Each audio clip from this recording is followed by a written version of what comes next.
Você já se perguntou por que ocorrem as câimbras?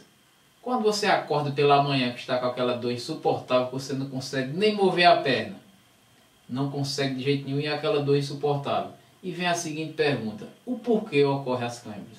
Você inventou de bater uma bolinha com teus amigos e sentiu um incômodo na perna, foi lá no médico, o médico disse: você está com extensão muscular. Você já se perguntou por quê? Fica ligadinho nessa videoaula, o tema é tecido muscular, vamos tirar todas essas dúvidas. Eu sou o professor Josué Barbosa. Eu sou o professor Lindomar Batista e juntos vamos tirar todas as dúvidas sobre tecido muscular.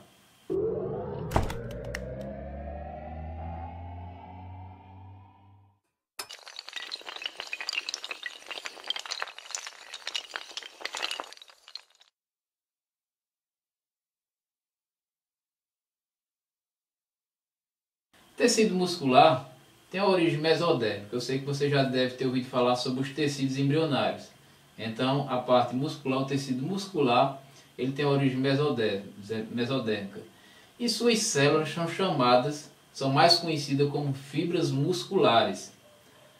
E suas células são contráteis, ou seja, elas fazem parte do nosso movimento. São células num formato alongado, e suas estruturas recebem um nome especial. A membrana plasmática dessas células é conhecida como sarcolema. Fica ligadinho aí sempre nesse sarco, porque inicia sempre esse prefixo para falar sobre essas estruturas. E o retículo endoplasmático, que é chamado de retículo sarcoplasmático. Meus amigos, não vou nem te contar a história porque tu não está sabendo de nada. Vamos falar um pouquinho da proteína. Existem duas proteínas que fazem a movimentação do músculo. Sabe quais são? A actina e a miosina. Que vocês vão saber um pouquinho disso para poder entender um pouquinho mais sobre tecido muscular. Além dessas proteínas, nós vamos ter o tecido muscular, que é dividido em 3 partes de tecidos basicamente, que são os principais. Nós vamos estudar o tecido esquelético, estriado esquelético, vamos estudar o tecido estriado cardíaco e também o tecido liso. Eita, vem para pertinho de Josué que eu vou te dizer o seguinte: o tecido muscular estriado esquelético, ele ligam os nossos ossos, está cheio de estria, mas essa estria é a nossa actina e miosina que já falamos. Eles têm movimento voluntário, por exemplo, estou mexendo meus dedinhos, que na música de Eliana, polegares, eu estou mexendo porque eu quero. Para eu mexer, eu preciso que a actina e a miosina trabalhem fazendo esse movimento para mim poder movimentar os meus músculos. Então eu consigo, ele é voluntário, eu consigo fazer isso. É um movimento vigoroso, eu posso dizer. Suas células são polinucleadas. Sabe o que é isso, professor Lindomar? Exatamente, polinucleadas, porque muitas dessas células vão ter mais de um núcleo. Mas vamos conhecer um pouquinho sobre o estriado cardíaco. O estriado cardíaco já vem a pergunta, já vem a questão. Tecido estriado cardíaco. Lembra o quê? Cardíaco lembra coração. Justamente, é o tecido que reveste, que nós chamamos de miocárdio. E nessa contração, nesse tecido, nós vamos ter movimentos involuntários.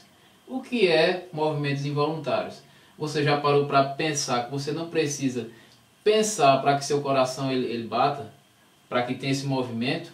Então os batimentos também são vigorosos e rítmicos, ou seja, são compassados e constantes. O tecido muscular liso está presente nos órgãos e participa de fazendo um movimento involuntário. Ao contrário do que nós acabamos de falar, que você toma conta, o involuntário você não manda, ele faz sozinho, ele é unicelular. Só tem uma célula, por exemplo, o dos movimentos que eles fazem, os peristálticos, utilizados lá no esôfago, que você come a comidinha e o bolo vai, descendo devagarzinho. O sistema digestório ele tem poucas estrias. Lembra o que é estria? Deixa eu te contar ali pertinho. A actina e miosina. Não se esquece não, porque você vai precisar saber e vai precisar principalmente para se movimentar, professor Lindomar.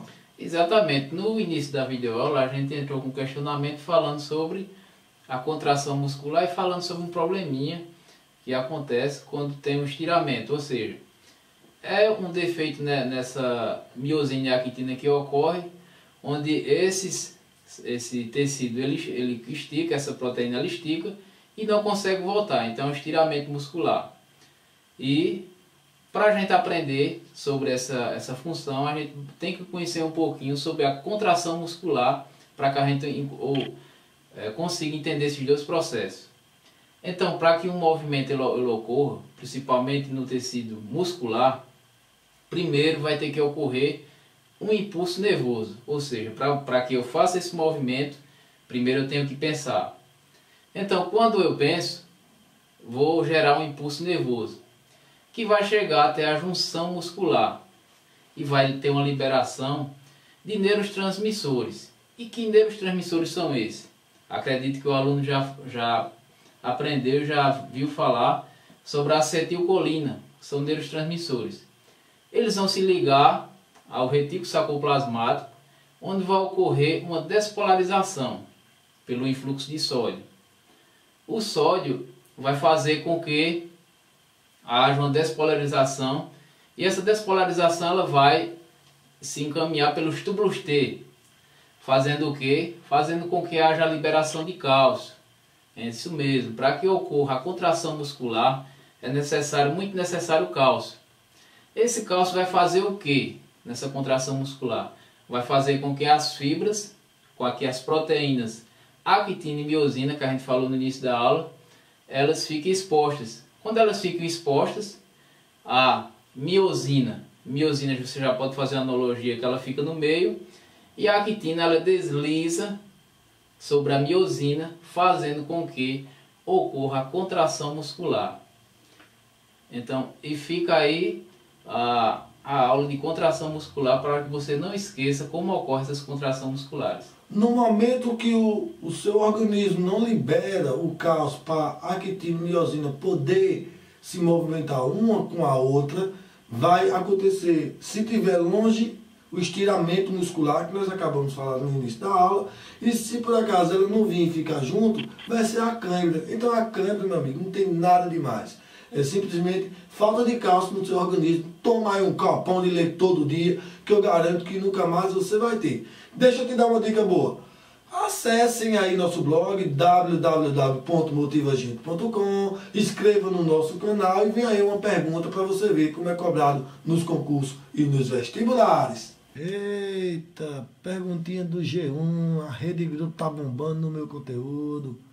Cefet Minas Gerais, época de Cefet, olha, associa as características com as funções, aos tipos de tecidos, numerando a seguinte coluna de acordo com a primeira. A segunda, essa daqui, de acordo com a coluna 1, que tem como número 1 tecido epitelial, número 2 tecido muscular, número 3 tecido conjuntivo, número 4 tecido nervoso. Vamos lá para a coluna número 2?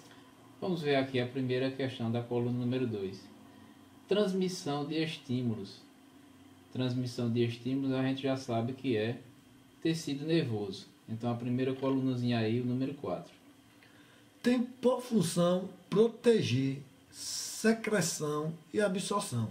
Se você se lembrar, se não se lembrar, não tenta dar um migué em nós não, porque você está dando um migué em você mesmo, viu? Vá lá estudar. Nós já gravamos a videoaula, tecido epitelial. 4 com 1, 41. Vamos aqui para a terceira colunazinha. Apresenta pouca ou nenhuma substância intercelular. A gente também viu nas últimas videoaulas que a gente falou sobre tecido epitelial, que isso também é uma característica do tecido epitelial. Então a terceira colunazinha aí a gente preenche com o número 1 novamente.